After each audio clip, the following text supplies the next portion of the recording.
ბევრი ადამიანი ოկმანობს ოკეანეში შესვლას, რადგან იციან, რომ იქ ზვიგენები, სახიფათო თევზები, ცეფალოპოდები და მედუზები ბინადრობენ. თუმცა თანამედროვე ზღვები გაცილებით მშვიდია მეზოზოურ ეპოქასთან შედარებით, განსაკუთრებით იურული პერიოდის დროს. ზვიგენები უკვე არსებობდნენ და ფართოდ იყვნენ გავრცელებულნი, მაგრამ ისინი არ წარმოადგენდნენ უმაღლეს მტაცებლებს და სხვა არსებებთან შედარებით შესაძლოა სასურველ სანახაობადაც კი ჩანდნენ. იმ დროის წყლებში ყველგან იმალებოდნენ ხორცისმჭამელი იქთიოზავრები, რაც ოკეანეებს დღევანდელზე გაცილებით უფრო სახიფათოს ხდიდა. ბევრი ადამიანი ყოყმანობს ოკეანეში შესვლას, თუმცა ყველა წყალქვეშა არსებას შორის ყველაზე შემზარავები პლიოზავრები იყვნენ.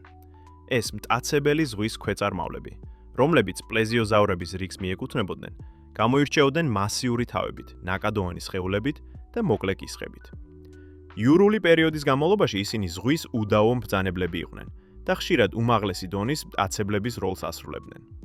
თუმცა ყველა პლეზიოზავრი ერთნაირი არ ყოფილა. დაახლოებით 155 მილიონი წლის წინ, გვიან იურულ პერიოდში, გამოჩნდა ერთ-ერთი ყველაზე დიდი და ყველაზე მომაკვდინებელი ფორმა – პლიოზავრი, იურული პერიოდის ნამდვილი ტიტანი. მიუხედავად იმისა, რომ ნაკლებად ცნობილია, პლიოზავრი ლიოპლევროდონზე 10 წლეულებით ადრე იქნა აღწერილი. 1852 წელს რიჩარდ ოუენმა, იმავე მეცნიერმა, რომელმაც ტერმინი დინოზავრი შემოიღო, პლიოზავრი დაასახელა ნაწილობრივი თავის ქალის, ქვედა ყბისა და რამდენიმე კიდურის საფუძველზე.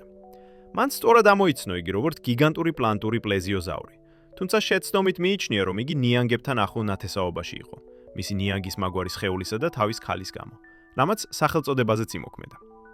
მოგვიანებით ჩატარებულმა კვლევებმა აჩვენა, რომ ეს არასწორი იყო და პლიოზავრი საერთოდ არ იყო ნიანგებთან დაკავშირებული. მის ნაცვლად, მისი უახლოესი ცოცხალი ნათესავები მოულოდნელად კუები აღმოჩნდნენ. შემდგომმა კვლევებმა მეცნიერები მიიყვანა იქამდე, რომ პლეზიოზავრების რიგში შეექმნათ ახალი ოჯახი, სპეციალურად პლიოზავრისა და მსგავსი მოკლეკისრიანი ფორმებისთვის, რომელსაც პლიოზავრიდები ეწოდა. ამ ოჯახს დაახლოებით 31 სახეობა მიეკუთვნება, რომლებიც მოიცავს დაახლოებით 129 მილიონ წლიან პერიოდს, გვიანი ტრიასიდან გვიან კრეტაულ პერიოდამდე და ბინადრობდნენ თითქმის ყველა კონტინენტის წყლებში, ანტარქტიდის, აზიისა და აფრიკის გამოკლებით. მიუხედავად საერთო ძირითადი მახასიათებლებისა, პლიოზავრები უკიდურესად მრავალფეროვანი იყვნენ, რის გამოც რამდენიმე ქვეჯგუფად იყოფოდნენ. პლიოზავრს საკუთარი ქვეჯგუფი გამოეყო, რომელიც მოიცავს იმ სახეობებს, რომლებიც მასთან უფრო ახლო ნათესაობაში არიან ვიდრე სხვა პლიოზავრთან, მარმორნექტესთან. ამ ჯგუფს ლასოფონია ეწოდა, რაც ნიშნავს ზღვის მკვლელებს, სახელწოდება, რომელიც სრულად ასახავს პლიოზავრის ნამდვილ ბუნებას. ეს სახელწოდება მათ უზარმაზარ თავის ქალებსა და ყბებს ასახავდა, რომლებიც სხეულის მთლიანი სიგრძის დაახლოებით 25%-ს შეადგენდა. ამ ჯგუფის წარმომადგენლები ასევე იყვნენ ისტორიაში ცნობილ პლიოზავრებსა და ზღვის მტაცებლებს შორის ერთ-ერთ ყველაზე დიდები. და ზოგი პალეონტოლოგი ვარაუდობს, რომ პლიოზავრის ზოგიერთი ნიმუში შესაძლოა ყველა მათგანზე უდიდესიც კი ყოფილიყო. მიუხედავად ამისა, ინდივიდებს შორის ზომასა და მასაში დიდი განსხვავებები არსებობდა. დროთა განმავლობაში აღმოჩენილი და აღწერილი იქნა მრავალი სახეობა, რომელთაგან ზოგი ჯერ კიდევ განხილვის პროცესშია, რის შედეგადაც შესაძლოა საერთო რაოდენობა დაახლოებით 12 სახეობას აღწევს. ისინი ძირითადად ზომით განსხვავდებიან, თუმცა ყველა იზიარებს გვარის 7 უნიკალურ მახასიათებელს, მათ შორის კბილების კონკრეტულ რაოდენობას, მალების პროპორციებსა და გამორჩეულ სამკუთხა კვეთის მქონე კბილებს. ყველაზე ცნობილი სახეობებია ტიპური სახეობა პლიოსაურუს ბრაქიდარის და პლიოსაურუს ფუნკეის. ბევრი პალეონტოლოგი მას საკუთარ გვარში როგორც ზომით, ისე სისასტიკით ნამდვილ მეფედ მიიჩნევს. სიგრძით 10-დან 12 მეტრს აღწევდა და შესაძლოა 12 ტონასაც აღემატებოდა, რაც ორ საშუალო ზომის ორგაზე მეტია ერთად აღებული. არსებული მტკიცებულებები მიუთითებს, რომ ის შესაძლოა კიდევ უფრო დიდიც იზრდებოდა.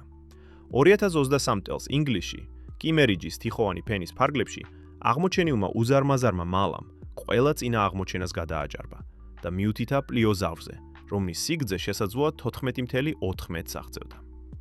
რადგან აღმოჩენილი იყო მხოლოდ მალები, მისი ზუსტი გვარი ბოლომდე დადასტურებული არ არის.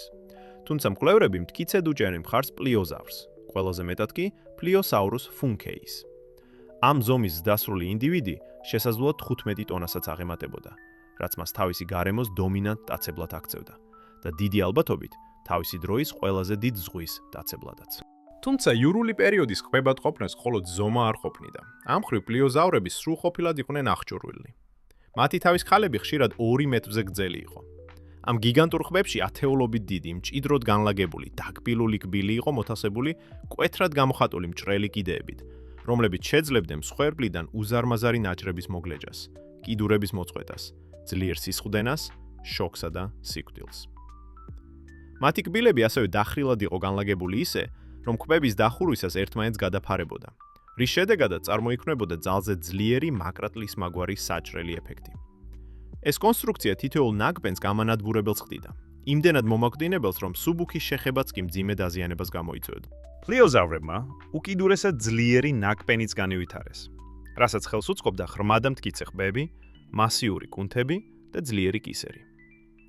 უფრო სანდო კვლევებმა, რომლებიც შედარებით პატარა სახეობაზე, პლიოსავროს ქევანიზე ჩატარდა, აჩვენა, რომ მისი უკანა კბილები შეძლებდა დაახლოებით 59000 ნიუტონის ძალის განვითარებას, რაც ზღვის ნიანგის ნაკბენის ძალას დაახლოებით 3-ჯერ აღემატება და შესაძლოა ტირანოზავრ რექსის ძალასაც გაუტოლდეს ან გადააჭარბოს.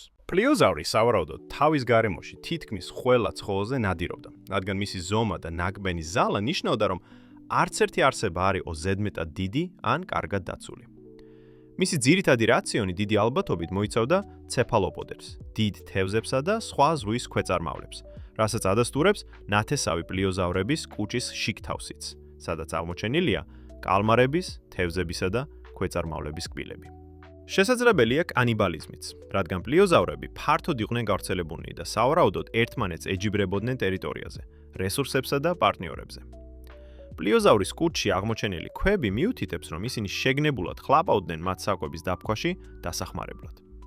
მისი უზარმაზარი ზომის, ძულების დამამსხვეველი ნაკბენისა და შემზარავი გარეგნობის გათვალისწინებით, ცხოველების უმეტესობა პლიოზავრს ნებისმიერ ფასად ერიდებოდა.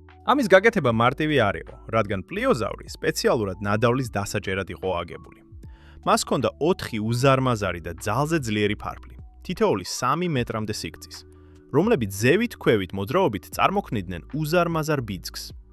როდესაც 4-ვე ერთად მუშაობდა, პლიოზავრს შეეძლო წარმოუდგენლად მაღალი სიჩქარის განვითარება, ძირითადად მოკლე მოულოდნელი თავდასხმებისთვის, რადგან ცურვის ეს სტილი ძალიან დიდ ენერგიას მოითხოვდა. კვლევები მიუთითებს, რომ ჩვეულებრივი გადაადგილების დროს იგი ძირითადად წინა ფარფლებს ეყრდნობოდა. სიჩქარის გარდა, პლიოზავრი შესანიშნავად ყვინთავდა კიდეც. მასთან მონათესავე პლიოზავრების ნამარხებში აღმოჩენილია ჩონჩხის დაზიანებები, რომლებიც დეკომპრესიულ ავადმყოფობას შეესაბამება, მათ შორის თავის ქალის ნეკროზი, რაც ხშირ და ღრმა ჩაყ윈თვებზე მიუთითებს, სავარაუდოდ ნადავლის დასაჭერად ან ქვემოდან თავდასხმის განსახორციელებლად. ტვინის ფორმისა და თავის ქალის აგებულების მიხედვით, პლიოზავრს სავარაუდოდ ძალიან განვითარებული გრძნობები ჰქონდა, განსაკუთრებით მხედველობა და კნოსვა. ეს შესაძლებლობას აძლევდა მას ცუდი ხილვადობის პირობებშიც კი გაჰკიდებოდა ნადავლს. რამდენიმე კილომეტრის მანძილიდან აღმოეჩინა ლეში და წყალში ადამიანზე დაახლოებით 10-ჯერ უკეთ დაენახა. მისი სიჩქარისა და მძლავრი შეიარაღების გათვალისწინებით, ვერაფერი ეწინააღმდეგებოდა მის ბატონობას. მიუხედავად იმისა, რომ პლიოზავრს აშკარა გარეჯავშანი არ ჰქონდა, იგი გამძლეობაზე იყო აგებული. მისი ჩონჩხი კომპაქტური და მტკიცე იყო, განსაკუთრებით ტანის არეში, რაც საშუალებას აძლევდა მძიმე დაზიანებები აეტანა და სწრაფად შეერყია კიდეც. ასევე არსებობს ირიბი მტკიცებულებები ძვლების განსაკუთრებული აღდგენის უნარის შესახებ, რაც კიდევ უფრო ზრდიდა მის გადარჩენის შანსებს მტაცებლებით სავსე ზღვებში. კიდევ ერთი შურით შესაშური თვისება მისი ხანგრძლივი სიცოცხლე იყო. მიუხედავად იმისა, რომ ზუსტი მონაცემები არ არსებობს, ზოგიერთი შეფასებით პლიოზავრს შესაძლოა 100 წლამდე ეცოცხლა, რაც ცალკეულ ინდივიდებს 10 წლეულების განმავლობაში ბატონობის საშუალებას აძლევდა. პლიოზავრის ნამარხები აღმოჩენილია ევროპის და სამხრეთ ამერიკის სხვადასხვა ნაწილში, რაც აჩვენებს, რომ იგი ბინადრობდა როგორც ძველ თეთისის ზღვაში, ასევე თანამედროვე წყნარ ოკეანეში. ამ რეგიონებში იგი მკაფიოდ ანიჭებდა უპირატესობას თბილ, მეჩხერ სანაპირო წყლებს, ხმელეთის სიახლოვეს, სადაც სიცოცხლე და შესაბამისად საკვებიც უხვად იყო, რაც ნათლად აისახება მის ნაშთებთან ერთად აღმოჩენილ მრავალრიცხოვან საზღვაო და ხმელეთის ცხოველებში. აქ ბინადრობდნენ როგორც ხივფარფლიანი და ლობოფარფლიანი თევზები, ასევე ხრტილოვანი თევზები, კუები, მოლუსკები, ცეფალოპოდები, ართროპოდები და მცირე თუ საშუალო ზომის იქთიოზავრები. ახლომდებარე ტერიტორიებზე ხმელეთის ცხოველებიც ხდებოდნენ, მათ შორის ორნითისკიელები, საუროპოდები და პტეროზავრები. დინოზავრები ერთადერთი საფრთხე არ იყვნენ. ზღვები სავსე იყო სხვა შემზარავი მტაცებლებითაც, მათ შორის დიდი პლეზიოზავრებით, როგორიც იყვნენ ლიოპლევროდონი, ფაკიკოსტოზავრი და პელანუსტესი. ასევე თალატოსუქიანების გუნდებით, საზღვაო ნიანგებით, რომლებიც 7 მეტრამდე იზრდებოდნენ და ზვიგენების მრავალი სახეობით. მათ შორის ერთადერთი მტაცებლები, რომლებიც პლიოზავრს რეალურად უქმნიდნენ გამოწვევას, სხვა პლეზიოზავრები იყვნენ. თუმცა მათგან არც ერთი არ უტოლდებოდა მას ზომით, რის გამოც სრულად გაზრდილი პლეზიოზავრები სხვების უდაო მბრძანებლები იყვნენ. იურული პერიოდის ნამდვილი ხბები. პლიოზავრი ამ ტიტულს თითქმის 8 მილიონი წლის განმავლობაში ატარებდა.